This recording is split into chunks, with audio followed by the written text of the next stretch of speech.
Hi, this episode of the Comics Alternative, one of the most insightful and intelligent comic podcasts out there, is brought to you in part with the support of Patreon pledges from listeners like me, Sal Good Sam. Patreon is a crowdfunding platform that helps content providers generate some income for content they often give away for free, like this show. As a comic artist, I use it myself. It's been a huge help in making ends meet, and I'm super pleased to be able to pass some of that on via my own pledges to a number of other creators like Derek and Andy, so they too can enrich our cultural landscape. Become a patron of the arts and letters. Pledge today at patreon.com/comicsalternative. This is the Comics Alternative, episode 174. Reviews of Beverly, Mirror number 1, and Kennel Block Blues number 1.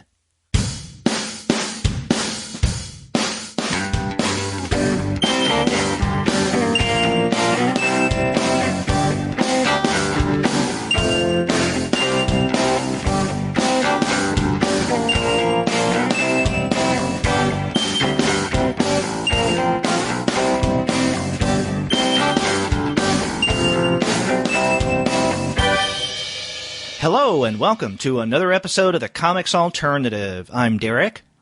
And I'm Gwen, and we're two people with PhDs talking about comics. And on this week's episode, Gwen and I are going to be looking at 3 recent titles. We're going to begin with Nick Drnaso's graphic novel, Beverly. After that, we're going to look at issue number 1 of Mirror, written by Emma Rios with art by Hwei Lim. And then we're going to wrap up with Kennel Block Blues number 1. Writing by Ryan Ferrier, with art by Daniel Bayliss. But before we get into a discussion of those fun titles, we want to let all of you guys know that this episode of the Comics Alternative is brought to you by the great folks at Discount Comic Book Service. Go to their website, dcbservice.com, for all of your comics pre-ordering needs. There, you're going to find all DC, Marvel, Image, and Dark Horse titles at 40% off of the cover price if you pre-order.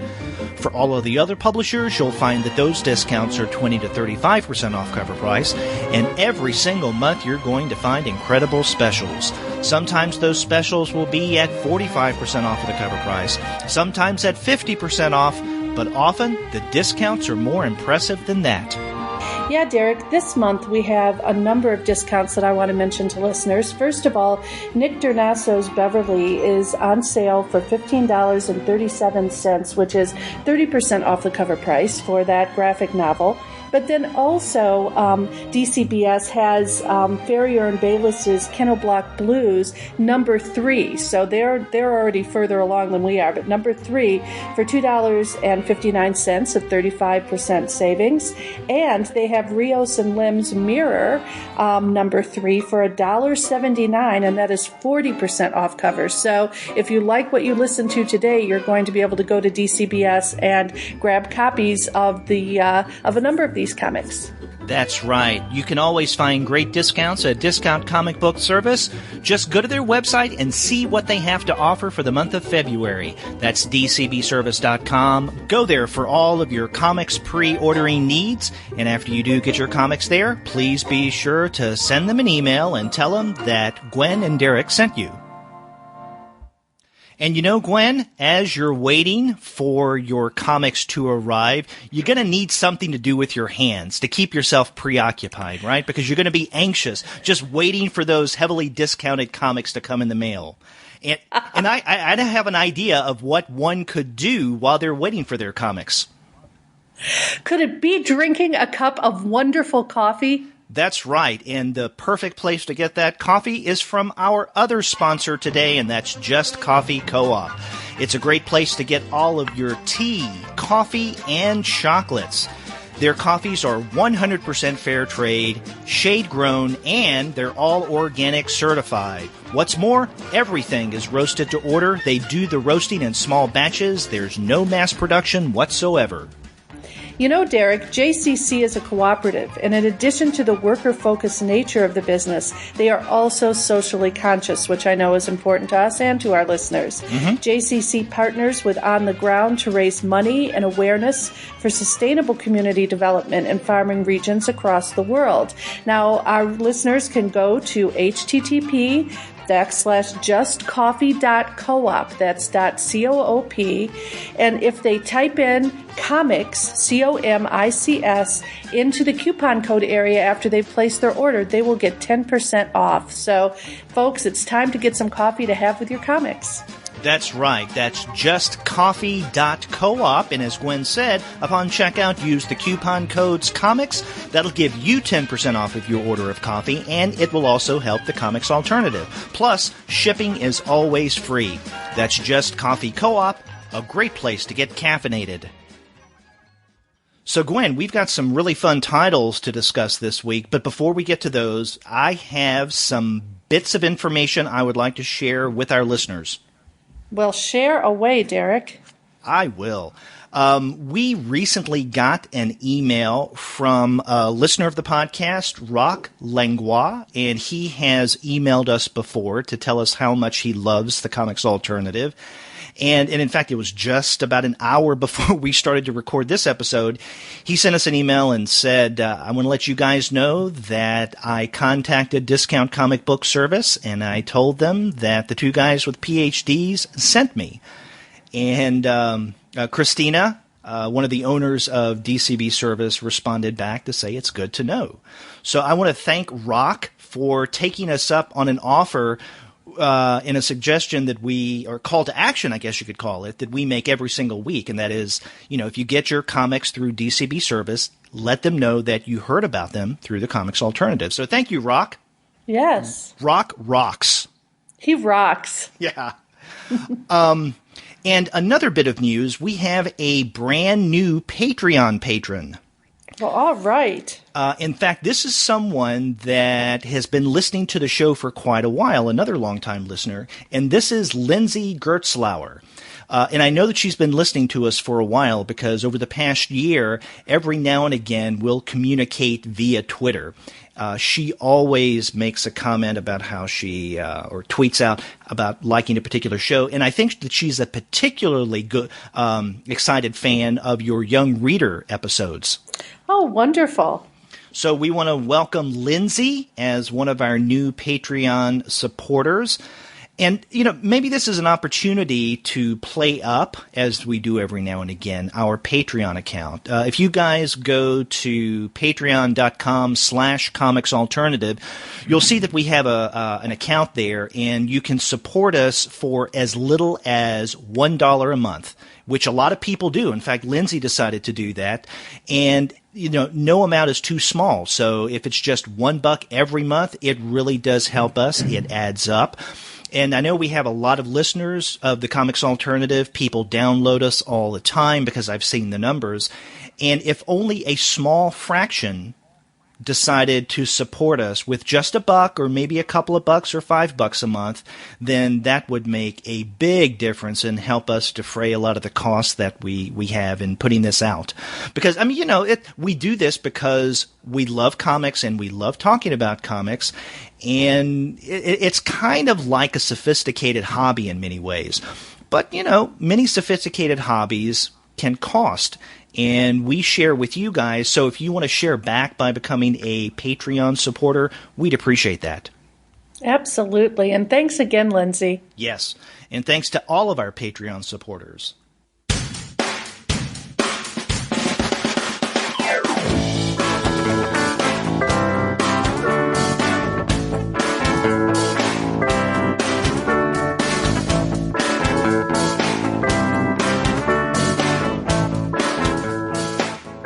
So, Gwen, let's jump into the first title that we're going to be discussing for this week, and that is Nick Drnaso's Beverly. And this came out last month from Drawn and Quarterly. And, I don't know about you, Gwen, but I don't think Drawn and Quarterly can ever go wrong in a book of theirs. I get at least half, if not most, of the stuff that they come out with. They're right up there with Fantagraphics in my book. Absolutely. Really, with the addition of maybe first, second books, these are the three publishers I go to, and I read everything pretty much that they come out with, or at least, let me put it to you another way. I have a pile of books in my office that I need to get through. But yeah, I was so excited to read this text, and boy, it did not disappoint. It was amazing. In fact, Derek, I was thinking about how to articulate how I feel about this graphic novel. And you know how sometimes you'll read a comic and it's technically brilliant and you appreciate it for that, or other times you'll read a comic that has a really compelling story and you'll love it for that. Well, I think not only does this comic have both those things going for it, but it's one of those reads where when I finished it, I felt really emotionally drained in a good way, in that I felt like I had really been shown the society that many of us live in, and in a way that was just so stark and so real and so moving that it stayed with me ever since I've read it. Yeah. Now, let me ask you, were you familiar with Nick Drnaso's work before Beverly? No, I wasn't. Yeah, I don't remember reading anything of his before, and I was looking him up, and I think I saw his name associated with that previous anthology out of Fantagraphics, Mome. Now, I read all Mome issues as they were coming out. I was a big Mome enthusiast and mourned the day that that anthology ended. I'm wondering if he had one or two stories in Mome over the years, and I read it but just didn't know who it was. But for all practical purposes, even if I had read his work in an anthology, I wouldn't remember it. So I consider this my first Nick Drnaso experience. Yeah, I don't know what you thought, Derek, but I wonder, did it have that kind of impact on you in terms of sort of just, whoa, it was like in some ways the same sort of response I've had reading, you're going to laugh at this, but you'll remember this from grad school, but reading naturalist fiction where you just you shut a book like, Sister Carrie or, one of those texts, and you just feel like, wow, I have been shown how people operate in the world, and it's kind of painful in a way, but yet wonderful. That's a good comparison, and in fact, I'm not going to laugh at all. You made the reference to naturalist fiction, and I can see that. I hadn't thought of naturalism when I was reading Beverly, but I did think about other literary references, even genres or mixed genres, when I was reading Beverly. Although, again, the naturalism link makes a lot of sense to me. What I was thinking about as I was reading Beverly, and honestly what thrilled me more than anything about this book, is that it's very much like a short story cycle. Yeah. And, I've done a bit of work with short story cycles in my own scholarship. And by short story cycles, for our listeners, if you're not familiar with it, it's a collection of stories by a creator, and there's something about the individual narratives that link them one to the other, even in a very loose way or a somewhat loose way. It's different from a traditional collection of short stories, I guess you could call traditional, quote unquote traditional, in that, like, let's say a collection of stories from Alice Munro, where, or more times than not, John Updike. It pulls together different stories, and one story really has nothing to do with the other. There's no thematic link. There's no there's no setting link. There's no character link. There may be a thematic link, obviously, because you're dealing with the same author, and certain authors keep coming back to various themes over and over again.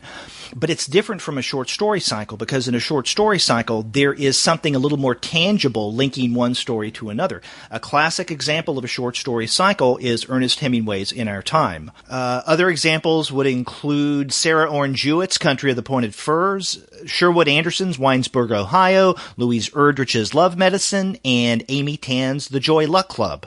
And you see this in comics as well.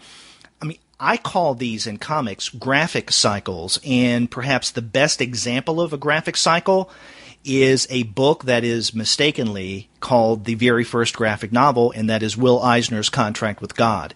Each of those short stories, the 4 short stories in that collection, can easily stand on its own. But within the context of the book itself, the overall collection of those 4 stories, they have a larger and more substantive meaning. And the same thing, I think, pertains to Drnaso's Beverly. You can take any one of these 6 stories that make up Beverly, and it could be anthologized, and you wouldn't have to know the other stories in order to get a lot out of and appreciate and understand the one story. So, for instance, you could read Pudding or King Me, two different stories from this book, and it could be anthologized. No one would know any different that it was part of a larger collection. But within the context of Beverly, Pudding or King Me takes on more meaning because it's linked with the other stories within this collection by setting and by character and by theme. Right, absolutely. And, it's funny because when I read the first story and then moved on to the second story, I wasn't immediately seeing the connection because one of the characters who appears in the second story is appearing as a younger version of herself. But as you continue to read through the text, then you really see that a number of the characters either know each other or have friends in common, and a number of the events that occur in the individual stories have an impact on characters whom we've already met or whom we will meet later in the story.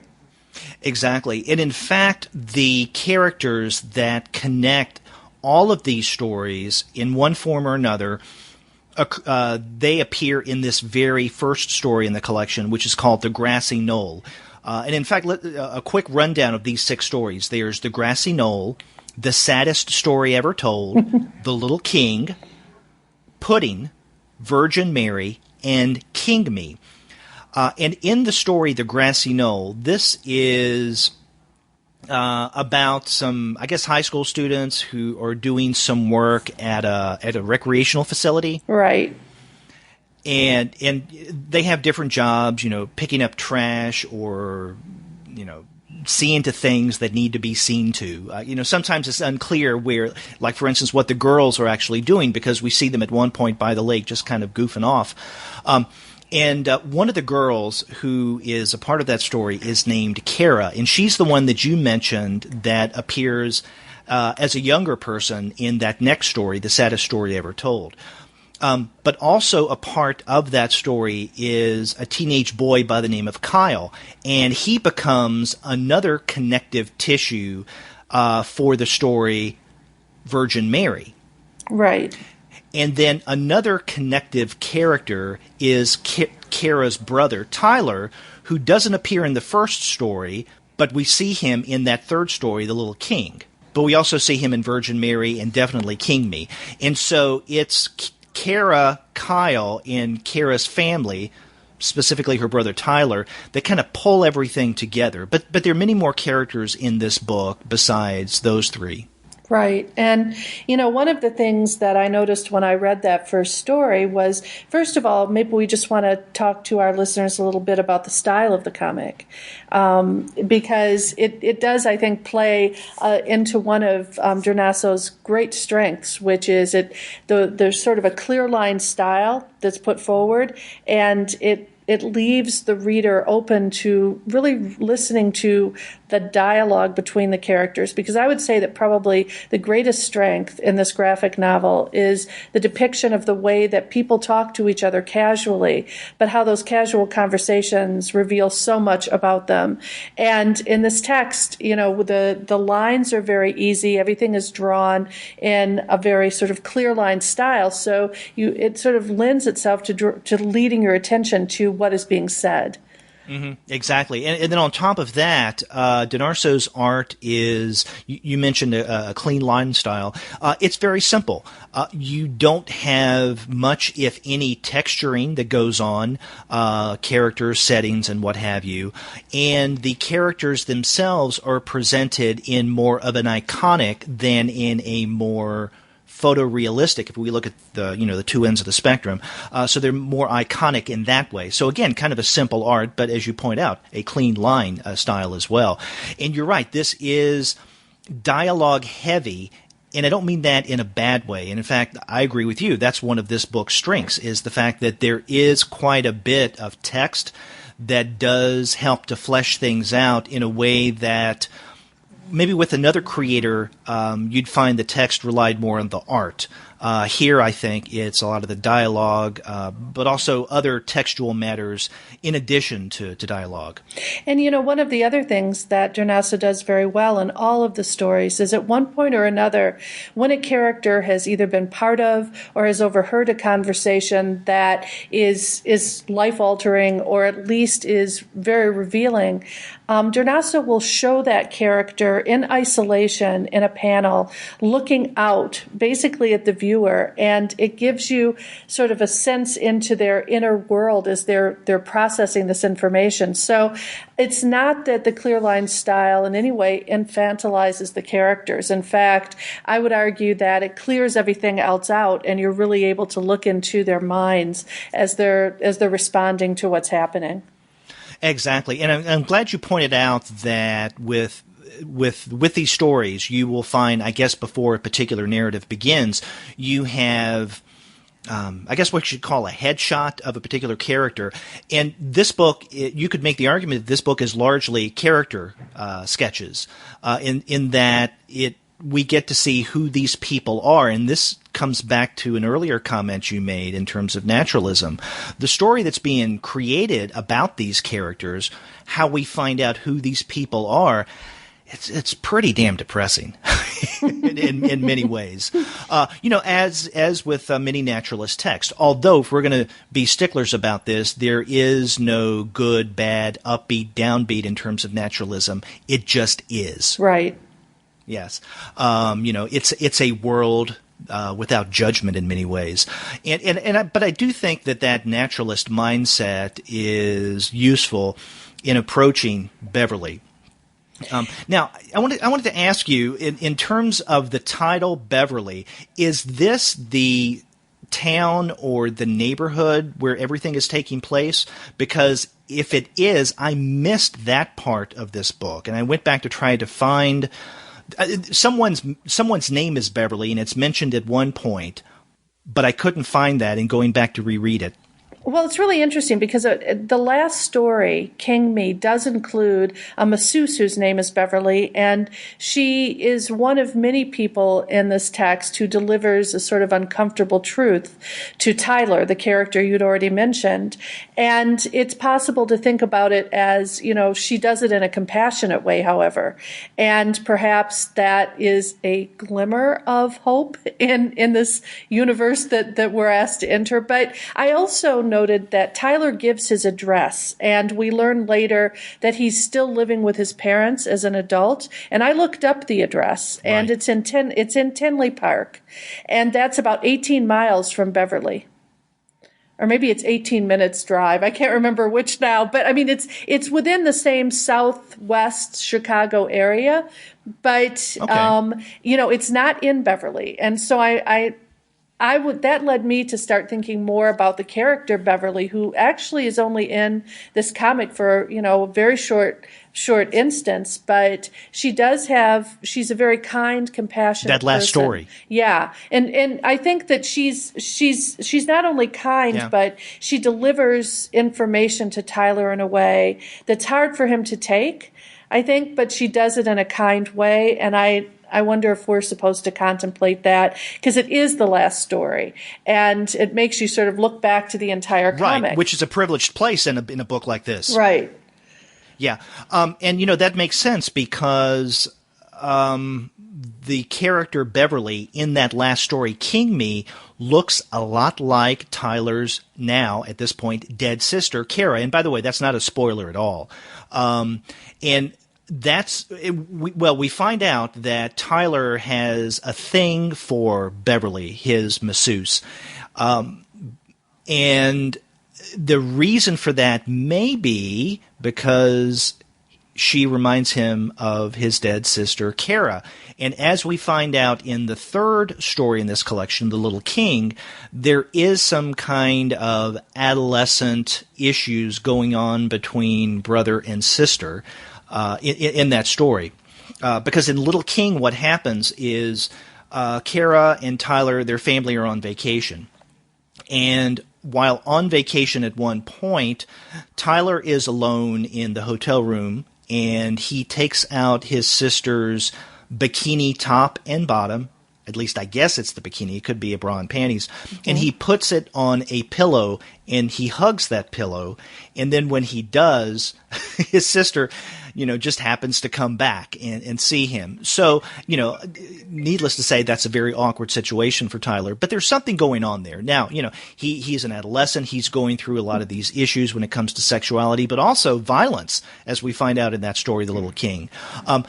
But coming back to the character of Beverly in that last story, King Me, there's a reason why he's drawn to her, why Tyler is drawn to his masseuse named Beverly. And I think a large part of that reason is she reminds him of his sister, Kara. Right, absolutely.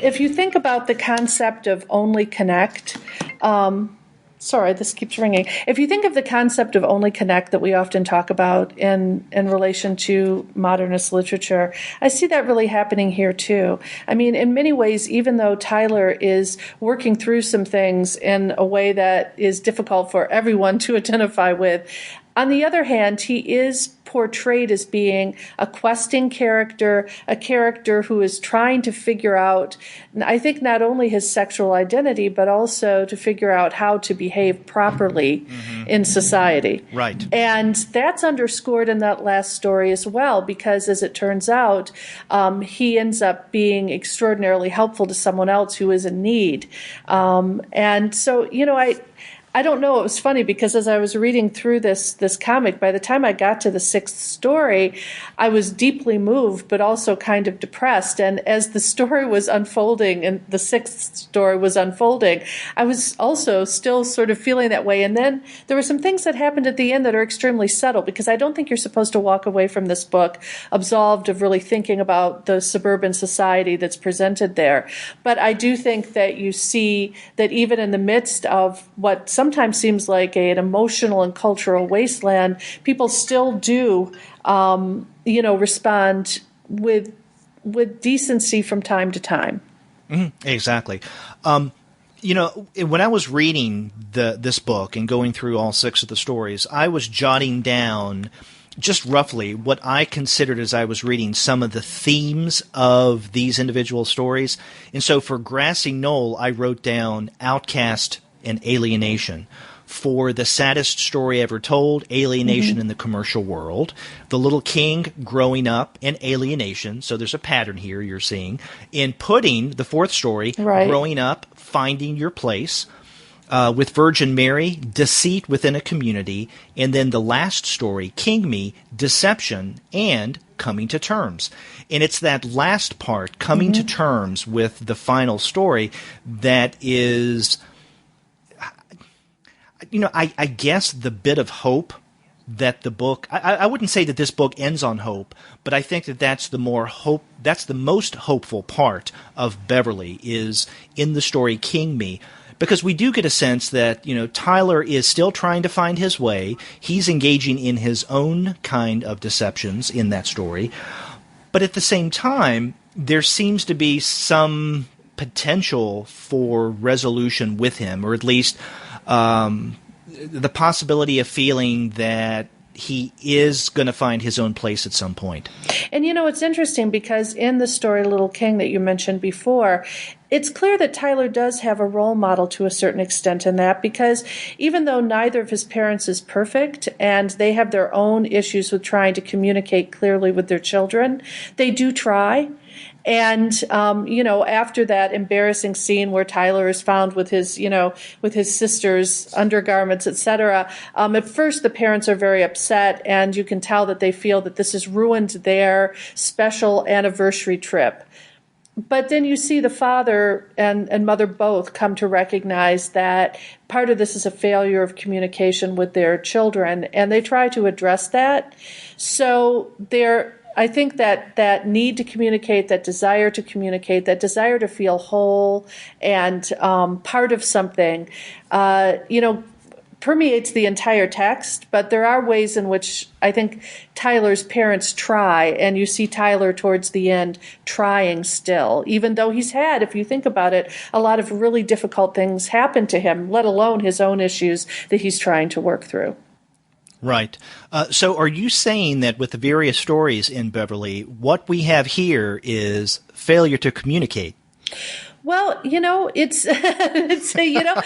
would say that what we have is individuals trying to feel like that they're doing the right thing. They're fitting in the way they ought to, that they are living the life that they see on a TV sitcom. I mean, I don't think it's an accident that Drnaso embeds a typical, what felt like really very late 80s, early 90s family sitcom.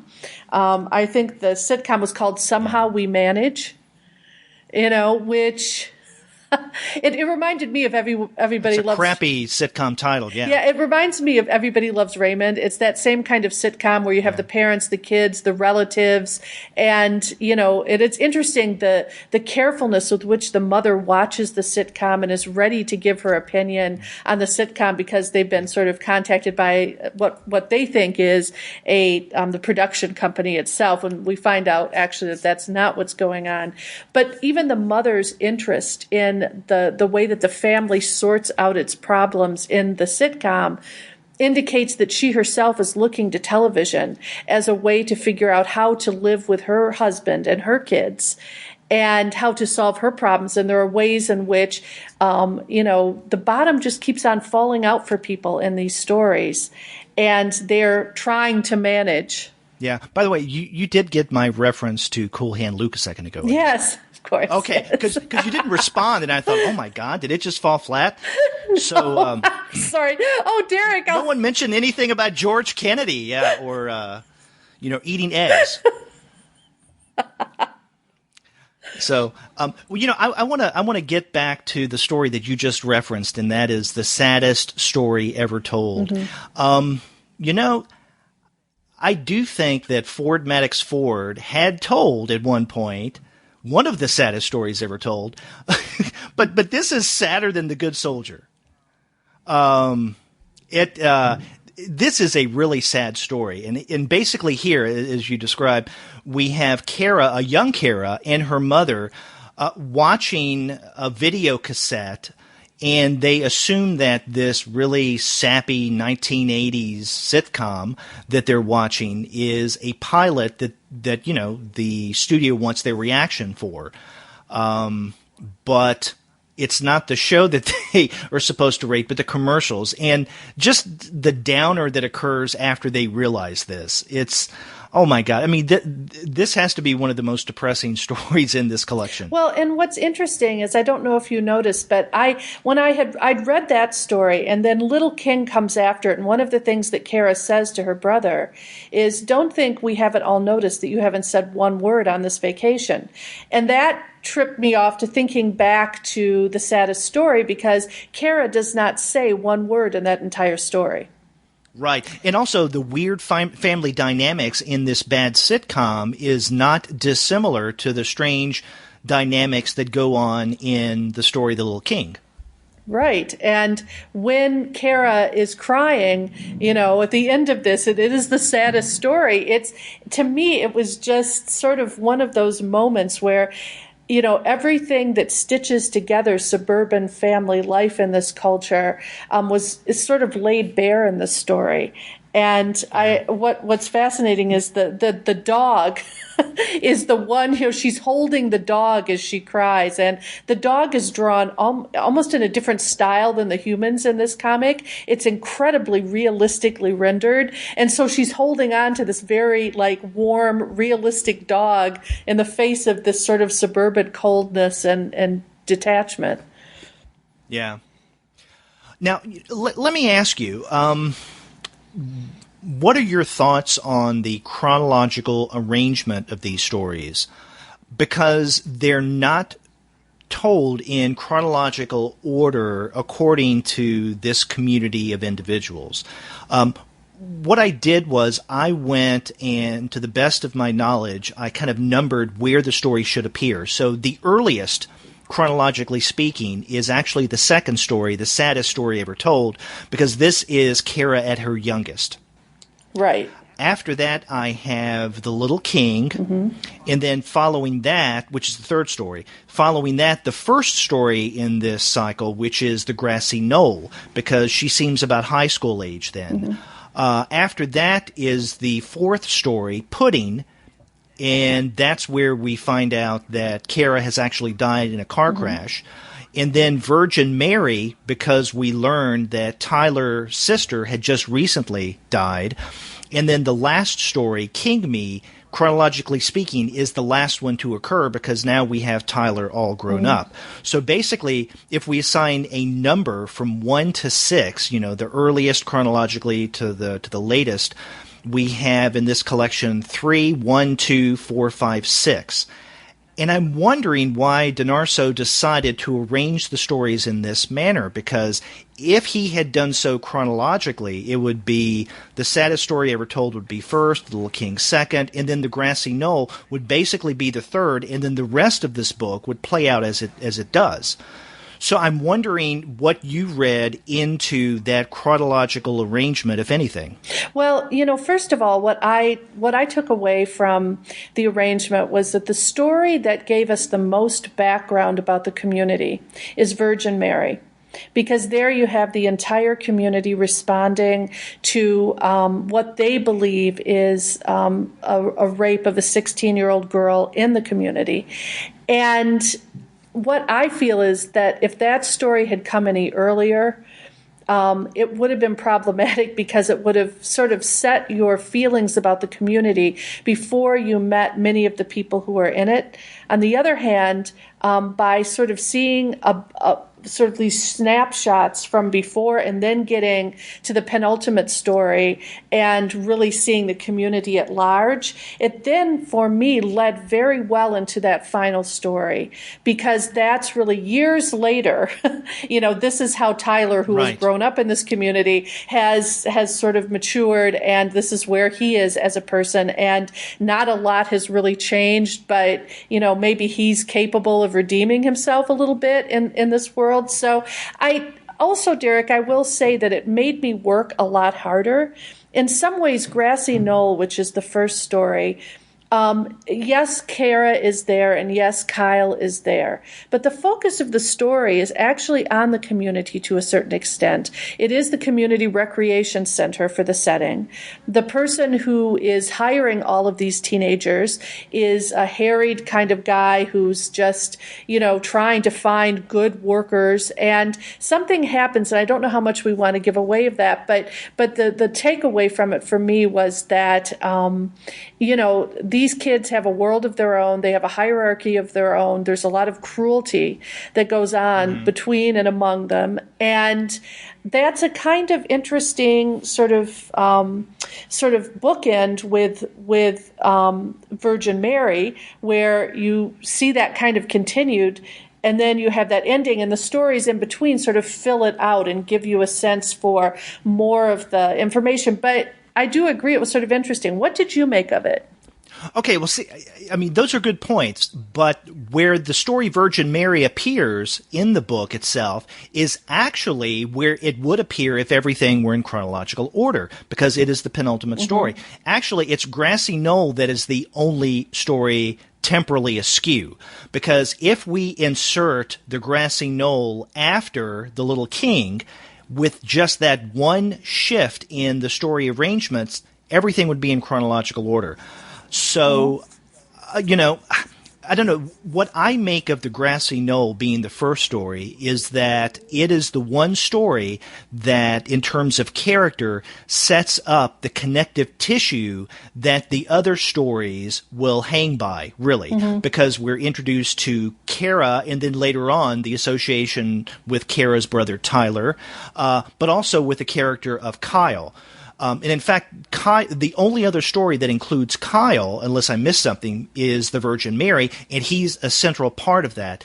So another reason why he is in that first story, and then the Grassy Knoll is put first, even though temporally it's the third story, as it should appear, is because it introduces characters that will bind everything together in more of a connected, cyclical way. Mm-hmm. Yeah, and maybe I'm just obsessed with this graphic cycle way of approaching Beverly, but I mean that's what I make of this. Because other than that, I don't know of any other reason why the Grassy Knoll, the one story that's temporally askew, would be the first one in this collection. Yeah, and it's interesting because I'm trying to remember if Kyle gets mentioned in the conversation among the teenagers in Pudding. And, Pudding, for our listeners, just so you know, it's a slightly different story because it takes place outside of the community where all of these characters live. Two of them have gone to visit a young woman who used to live there, and now she's part of the nouveau riche who live in the northern suburbs. And but the kids are sitting around discussing people, and I just can't remember if Kyle comes up. But at any rate, that makes a lot of sense, Derek, what you're saying. And but I found, too, that as a reader, it meant I had to work harder, too, and I enjoy that. So that by the time I finished the comic, I wanted to go right back and start reading it again because I would now be reading it with, deeper knowledge of how all the characters connected. So it's one of those comics where it's sort of like you finish and you're like, okay, I need to read this all over again because I'm now going to see it in a new way. But I want to keep reading it, and I think that's the thing I would say. It was such an engaging comic that the idea of going back and rereading it actually seemed, if I'd had the time, really exciting. So that's how much I enjoyed it. Yes, definitely. This is, for me, the highlight of this week, and Nick Drnaso did an incredible job with Beverly. I'm looking forward to seeing more of his work.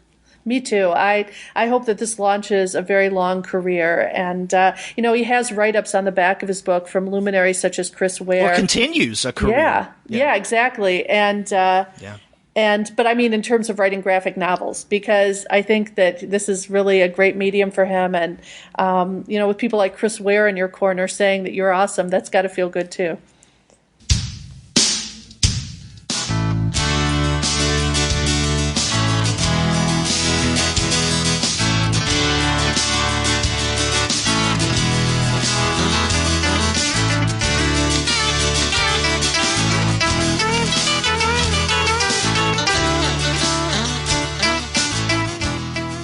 Well, Gwen, let's move on to the next title that we're going to be looking at this week, and this is Mirror, #1. This is written by Emma Rios with art by Hwei. I don't know if it's Hwei or Hwei, Hwei, Hwei Lim. Mm-hmm. Now, I'm not familiar with the art of Hwei Lim, and if I've seen it before, I just don't remember it. But I do know the art of Emma Rios. Now, have you read Pretty Deadly? No, I haven't. Okay, because she is the artist of that title, and Kelly Sue DeConnick is the writer, and that's another Image title. I guess we should mention that Mirror is an Image title. So here we have Rios trying her hand at writing and not art. So this is an interesting story, and maybe we should set a little context as we find on the title page of Mirror #1 that this is part of the 8-House universe.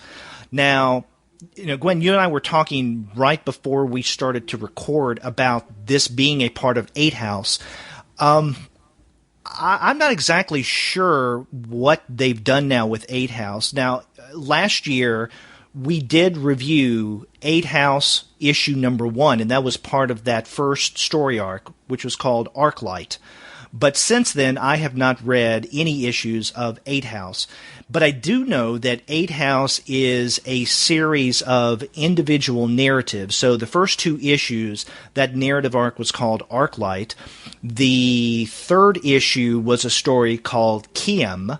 After that, we had what I think was a 2-story arc called Eurus. And from what I'm seeing, what would have been 8-House issue #6 is Mirror, But this is not called 8 House anymore. It's called Mirror. So what I'm wondering is if Image decided to forego the 8 House title as, the official title, and then just go with the story arc subtitle, or the title, in this case, Mirror, as the main title of this comic. Right, and that may be the case. Whatever research I could do, that was what we found, and so, yeah. I must admit, I felt kind of dropped in for that reason, because initially I just sat and read the comic. And I really enjoyed it. I think it's beautifully drawn, and we can probably talk about that in a minute.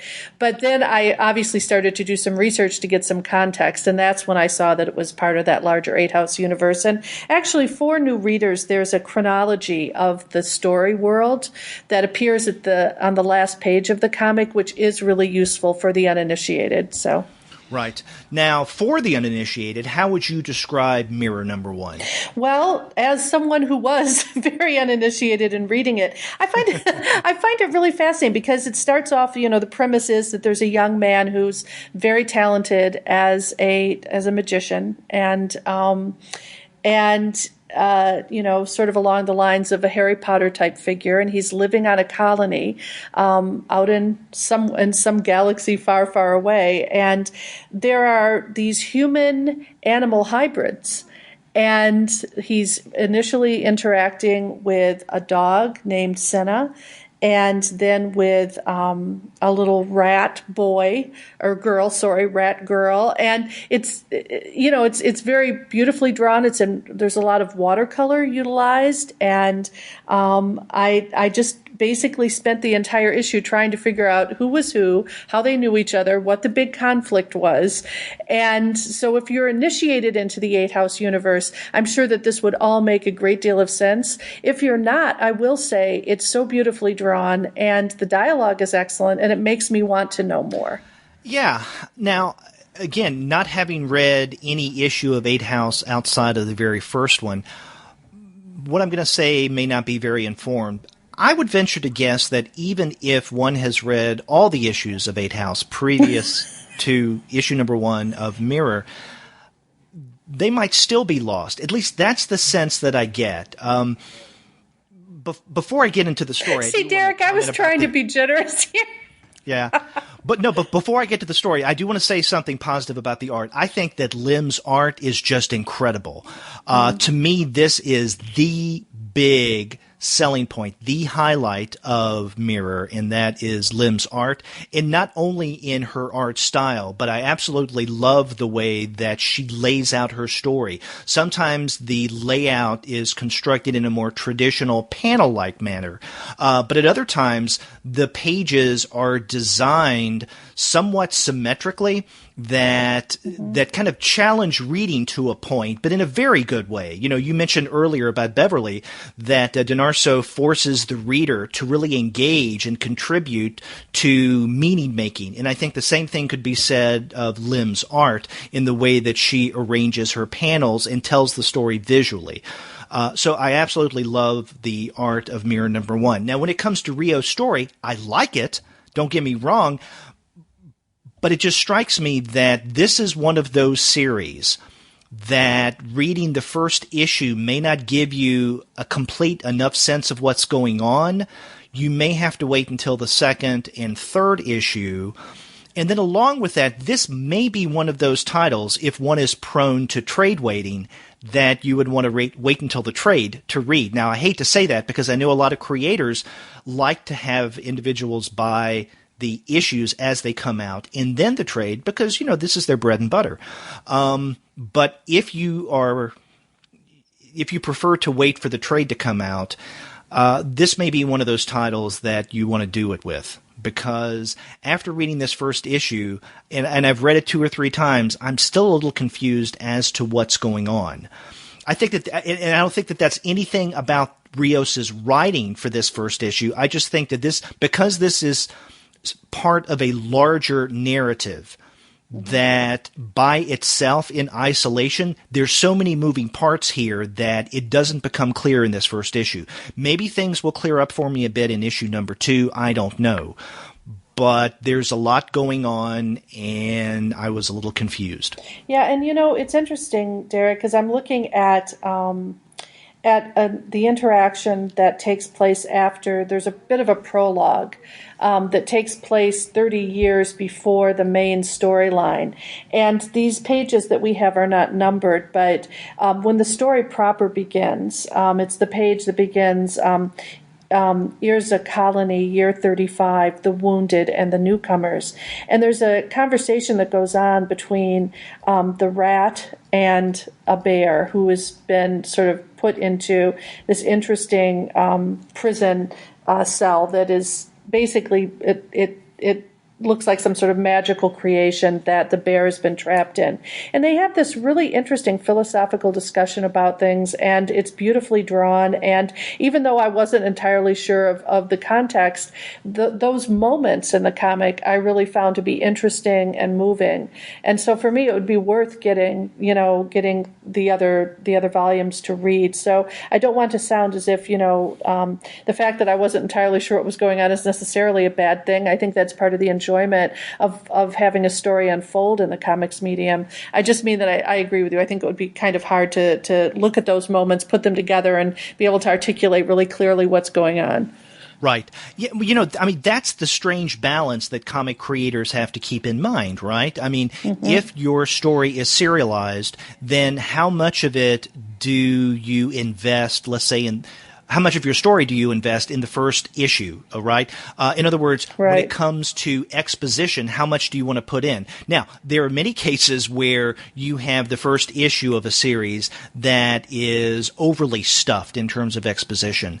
But then there are other instances, and I think that Mirror is an example of this, where maybe a little more exposition is needed in this first issue. Now, I know that a lot of these gaps will be filled in as we get into issue number 2, 3, and so on. But how much information, how much background, how much exposition does a writer put into this first issue to where it's just enough to keep someone coming back, it doesn't confuse them too much? Or if they don't put enough, is it going to confound to the point that someone will just say, I'm either not going to read this anymore, or I'll just wait for the trade? Yeah, and that may be the case here. But nonetheless, I loved looking at it. This story world is intriguing. Yeah. Oh yes, it's beautiful, and again, this is a rich story world. It's a strange, fantastical world, and we have, as you pointed out, not only humans but also animal-human hybrids. But they're also animals. I mean, so for instance, we have the dog that you mentioned, Cena, who becomes a love interest, I assume, of Ivan, the human, and I guess he's going to arguably be the protagonist of this story. She's a hybrid, but we also get a female rat by the name of Zun, or Zun, who is not just a rat, but it's a rat that has more human characteristics than, let's say, Lesnick the bear. And Lesnick the bear can speak as a human does, but it's unambiguously a bear. Right. Just as Sphinx is unambiguously a cat. Right. On the other hand, Zun and Cena, well, they're rats and they're a rat and a dog, but at the same time, they look a little more human than just rat and dog. And it's abundantly clear that there's, it's easy for the reader to understand where the moral center is in the text. Right. We know that Ivan is basically a good character, that he's working through things from an ethical standpoint, that he's up against other people on this colony who have different ideas, sort of more pragmatic, but also perhaps self-serving ideas about how the colony should be run. So I don't want to imply that it's not possible to articulate that. I just mean that I feel that there's a lot missing, and I would like to know how these animals came to be, and that's probably going to be a central part of the rest of the story as it unfolds. Exactly. Now, in light of what we're talking about right now, one of the things I did right before we started to record was to look up the old solicit that came out in previews a couple of months ago, and I want to read it to you, okay? Okay. What is worthy of being human?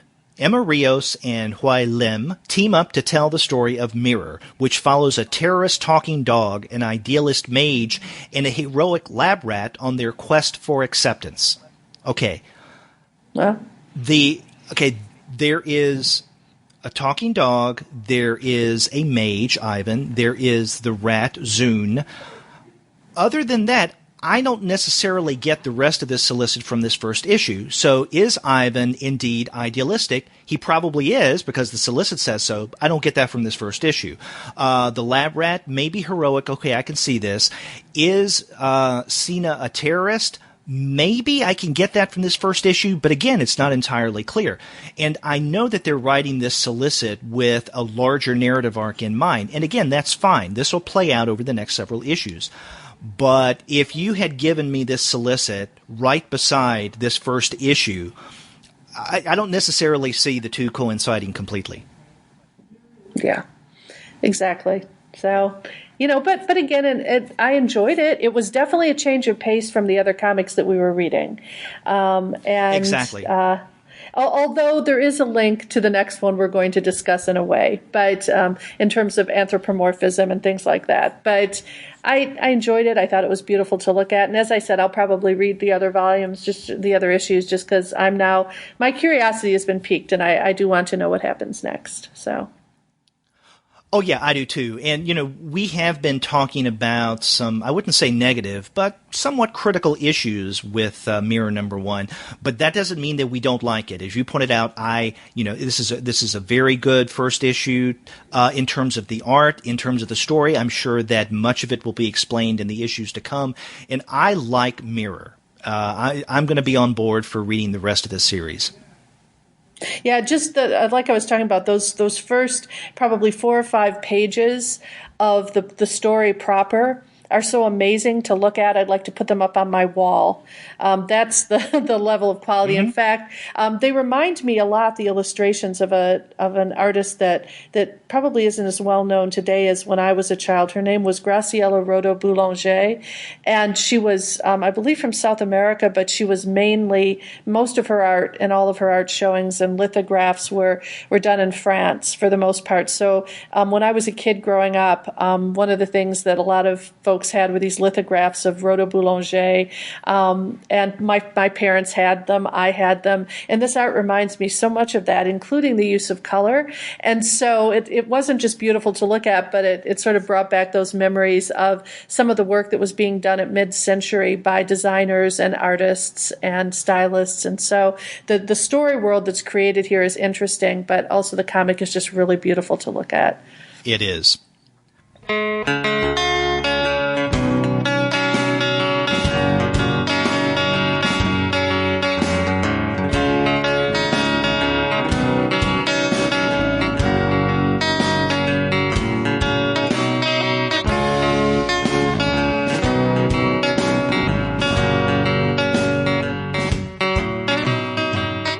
Well, Gwen, you mentioned our third title for this week, but before we discuss Kennel Block Blues, I want to remind all of our listeners that one of the sponsors of this episode is Just Coffee Co-op. If you go to justcoffee.coop, you'll find a variety of coffees, teas, and your favorite, Gwen, chocolates. Chocolate. That's right. And if you want 10% off of your order of coffee, all you have to do is put in the coupon code COMICS, and you'll get that discount, and you'll be helping out the Comics Alternative by doing so. So, again, go to justcoffee.coop and use our coupon code COMICS upon checkout. That's right. And remember, listeners, they have divine chocolate, and they also have hot chocolate. I discovered that when I was on the site yesterday. So we've still got a few more months of cold weather, at least if you're up in the north like I am. And it'd be nice to have a nice cup of hot cocoa, and it's organic, free trade as well. So yay, That's Just right. Coffee. Yes. Well, I'll tell you someone who's not getting any chocolate anytime soon, and that's the protagonist of this next title, Kennel Block Blues, issue number 1 of 4. I don't know if that was a good segue or not, but there you go. That was fine. Okay, this is written by Ryan Ferrier with art by Daniel Bayliss. And now, Bayliss, I think this art is just incredible. Just, we were talking up the art in Mirror by Hwei Lim, and I think you could say the same of Bayliss and Kennel Block Blues. Bayliss is also an illustrator with the title Translucid, although I never read Translucid. So was that anything you're familiar with? No. Okay. No. But I am familiar with some of the work of Ryan Ferrier because, among other things he's written, was Curb Stomp and Dave, or D4VE, which I thought was a really funny series. So this is from Boom Studios, and here we have, as you pointed out, another animal narrative. Everything takes place in a kennel, but it's a kennel that is presented like a prison. In fact, it's called Jackson State Kennel, just as you would have like Jackson State Prison. And to be fair, I don't know. I haven't had a chance to do any reading about the background of Ferrier, but I will tell you that I live about about an hour from Jackson State Prison in Michigan. It's one of the largest prisons in the country. It's a huge prison complex. And so when I opened up the text, and there's this wonderful sort of 1984-esque looming building, with the birds and the dark shadows, and it says Jackson State Kennel, I'm like, oh my gosh, could this be the prison that I live so close to? So, yeah. Interesting. You said 1984 looking at this. When I first saw the Jackson State Kennel, I thought of the Shawshank Redemption. Oh, of course. Because it has that now that feel you said that, yeah. Yeah. And so here we have a story that opens up with our protagonist, a dog by the name of Oliver. And by the way, all the characters in this book are, well, for the most part, either dogs or cats, but there are some other animals as well. Animals who, in one way or another, could serve as pets. And so we see Oliver in a bus on his way to Jackson State Kennel. And then they get to the kennel, and as you pointed out, it's presented like a prison. And once inside, Oliver starts to meet some of his fellow inmates. First, he begins talking with this big dog whose name is Cosmo. Then, soon after, Oliver meets his cellmate. It's a dog named Sugar, and I guess she's it's a she, right? Because they refer to her as she at one point. Yeah, so absolutely. Okay, that was the one thing about this title that confounded me, is why would they put a male and female dog in the same cell? Do they want them to procreate? Are they fixed? I don't know. Yeah, I think it's interesting because there are little touches throughout the comic that suggest it's actually an animal shelter, but then by the time you get well into it, it's clear that we're really reading a story that's meant to be, viewed as a prison, and these are anthropomorphized characters in a prison. But, of course, in an actual shelter, I don't think they'd put them in the same cage either, but yeah, so I don't know, Derek. Yeah. I'm not sure. Yeah. But the thing is that Oliver breaks out into these musical numbers all the time. And so... Oh, okay. I haven't even gone there yet. I was trying to set up the whole animal thing. Okay, so Cosmo is this big bulldog. And then Sugar, I guess Sugar is a Chihuahua? Type dog, yes. She might be a mix. Type dog. Yeah. A mix, yeah.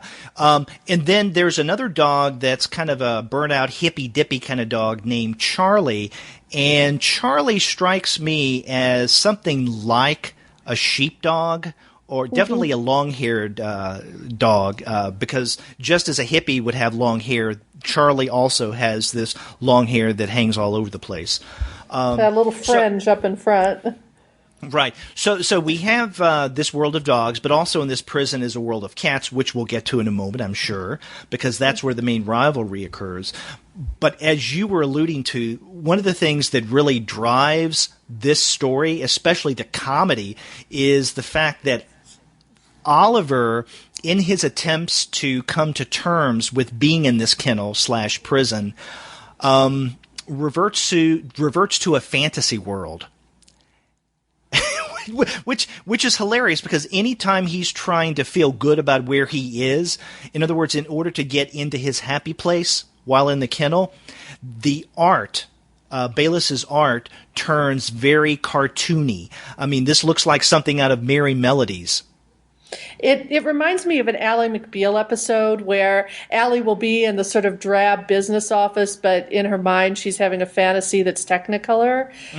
That's exactly what this reminds me of. It's one of those, oh, I'm really nervous now, let me go off into some fantasy space. And Oliver talks about how the family who loves him, and he cannot believe that he could possibly have been abandoned. The family who loves him watch lots of happy sitcoms on TV and lots of happy television. And so that's where he's gotten this idea, So he's sort of like not the best candidate to survive in prison when he first shows up, because he's singing all these songs and Cosmo is just like, dude, you really need to tone it back. Everybody feels that he really needs to tone it back. Yeah. And in fact, Oliver is so consumed in his own little fantasy world that he doesn't realize the danger he's in at times, especially when it comes to the cat population. Yes, the cats. If you are a cat lover, this will be a very interesting comic for you. I'm just going to say it. Okay. Because we're both dog lovers. We both have, but you may have a cat as well, Derek. I don't know. I have a cat, but I love my cat. But I'm a dog person, really, when it comes right down to it. So if you're a cat person, you may take offense at Kennel Block Blues. But we get a little backstory, and the thing about Ferrier, he's really good with exposition. I think that this, as a number one issue, strikes that balance we were discussing earlier in terms of mirror, something that you really need. It gives you just enough information to where you can basically have your narrative sea legs, so to speak, and understand what's going on. But it doesn't play too much out to where you definitely want to read on into the next issue. And I can't see how someone would read this first issue and not want to read the second. Right. So I think that Ferrier does an outstanding job of giving just enough information in this first issue of Kennel Block Blues. But in this 1-2-page spread, we get the context of this rivalry between the dogs and the cats at Jackson State Kennel, that this used to be a place run by the dogs, but through various means, their alpha male was decommissioned, so to speak. He is elsewhere. I guess he's in solitude. And now it's the cats that run things. And the dogs feel under pressure now in order to get that control back. And that's where the gist of this rivalry is. Right. And basically, poor Oliver doesn't really understand how prison culture works and how, how others might be utilizing him for their own benefit. And so he comes in as an extremely naive character. And by the end of the first issue, you can see that he has lost a lot of that naivete. It has been sloughed off, and he's, in a place where you definitely want to know what happens next. Yeah. I just looked at the character Charlie again, and he's definitely not an Old English sheepdog. Yeah, and he's got a set of teeth that make him look like he's wearing dentures, which is even better. So he's got this kind of goofy grin going. I just expect, him any minute to go, dude, let's go see the dead. He's really, he's chill. But even though he's not naive. He knows what's going on too. And I think I love the way he's so talkative. He's a very chatty character.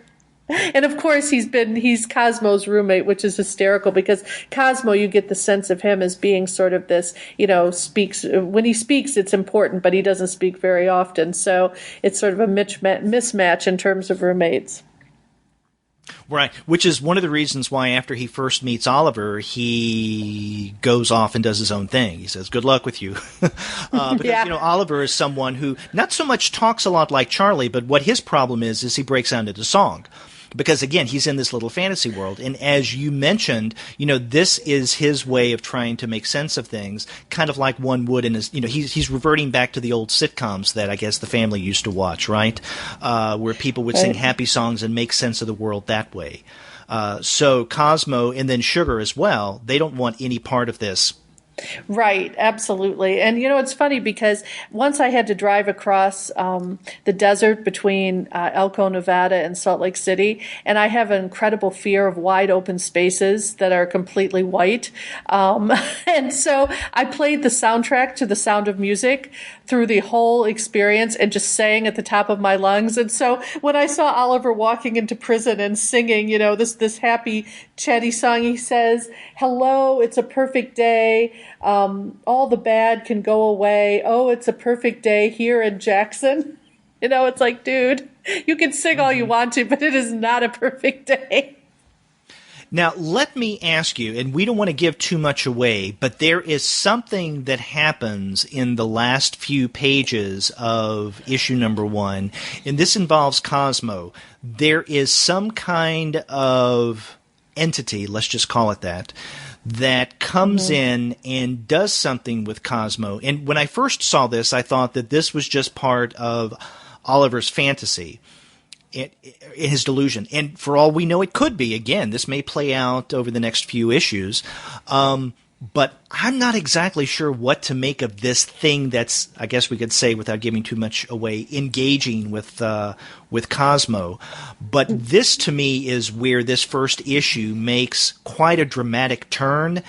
And it's, I think, Ferrier's way of kind of forcing us to pick up issue number 2.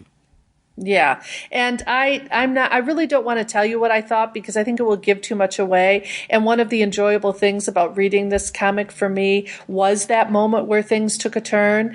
And I have my own ideas about it. I think it's very real. I think it's a very real presence. I will simply say that. And, okay. I think here's the thing. In some ways, when we first talked about reading this comic, and I had read the write-up on it, I wondered how much it was going to deal with issues like animal rights and no-kill shelters versus shelters where animals are euthanized. And I will just say that I think that question is probably linked to the incident that you're referring to where the comic does take a turn. And it will be very interesting to see what happens next. In fact, I really need to see issue 2 because I so loved issue 1 and I want to know what happens next. And that's the highest compliment that you can make, to a comic is that it has the reader that excited to get next week's issue. So exactly. And I think I know where you're going with what you were kind of hinting at when it comes to this entity and Cosmo. I see this, and I'm with you. This is definitely not part of Oliver's Technicolor fantasy world. There's something else going on here, and I do think that this is where some of maybe a heavier message in Kennel Block Blues will be played out. Yeah, and I will say that when I first started reading the comic, and for readers, when you open it up, there is that sort of imposing first sort of splash page. But then as you're reading along, it does, the mood shifts back and forth in this comic a great deal. And and I was engaged at every sort of point of the way. So I think there's a wonderful mix of fantasy, of realism.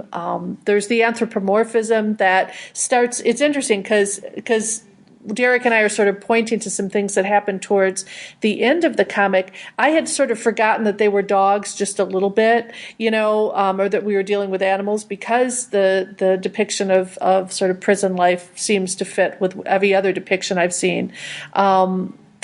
But towards the end, then the fact that these are animals comes rushing back, and sort of the way that if we're looking at a children's example, Charlotte's Web, there are points where you forget that you're dealing with animals, and then you're reminded very forcibly that Wilbur could become someone's bacon, and you have to come back to that realization too. So, but I really enjoyed this comic. I thought it was well paced. It moved along nicely. It was laid out beautifully, and the contrast between Oliver's sort of fantasy world and the stark realism of the prison is handled very well. Exactly. Yeah, I come back to what I said earlier about Bayliss. I mean, his art is just phenomenal in this first issue. So, and I enjoyed Ferrier's story as well. I'm looking forward to the next 3 issues of Kennel Block Blues. Me too.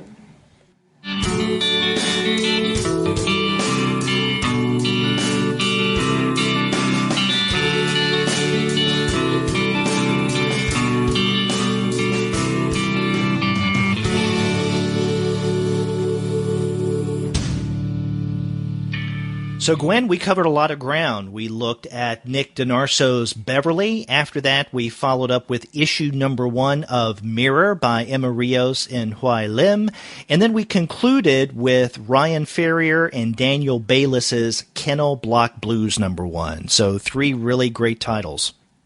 Yeah, and really very different in many respects. And so if you're looking for variety in your reading, I think these 3 titles would be great.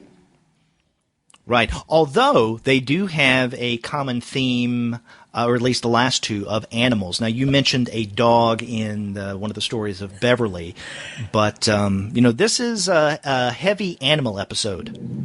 Well, it's funny that you say that, because I was sort of thinking a cheesy tie-in is there's a dog in one story and Beverly and animals in the other 2. So there we go. We have if you're interested, if you have a dog, there'd be many pages you could share with your dog if your dog would sit still long enough and not try and chew the comic book. So that's right. This is a canine-friendly podcast.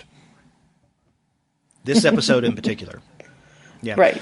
So if you like great books like Beverly, Mirror, and Kennel Block Blues, then head over to the website of our sponsor, and that is Discount Comic Book Service. Their website is dcbservice.com. They have a lot of specials, February, and other months as well. You can't go wrong with those guys. And after you do get your comics there, get in touch with us and let us know what you're going to be reading. If you go to our website, comicsalternative.com, you'll see that you can leave us a voice message through the wonders of SpeakPipe. It's very simple and easy to use. Or you can call us the old-fashioned way. Our phone number is 415-3-COMICS. That's 415-326-6427. Or you can contact us by email at 2guys@comicsalternative.com, or you can get in touch with us individually. I'm Gwen at comicsalternative.com. And Derek, how can they reach you? I'm Derek at comicsalternative.com. You can also reach us on a variety of social media platforms such as Twitter, Facebook, Tumblr, Instagram, Google+, Goodreads, and Pinterest. We even have a YouTube channel, so you can check out the podcast that way. You can subscribe to the Comics Alternative through iTunes. You can stream us on Stitcher. You can also find us on TuneIn, but you can find every single one of our episodes as well as the reviews and the comics-related commentary that we post on our blog. And that's at our website, comicsalternative.com. Yeah, I look forward to hearing from you guys. And until next time, I'm Gwen. And I'm Derek. We'll see you later. See you later.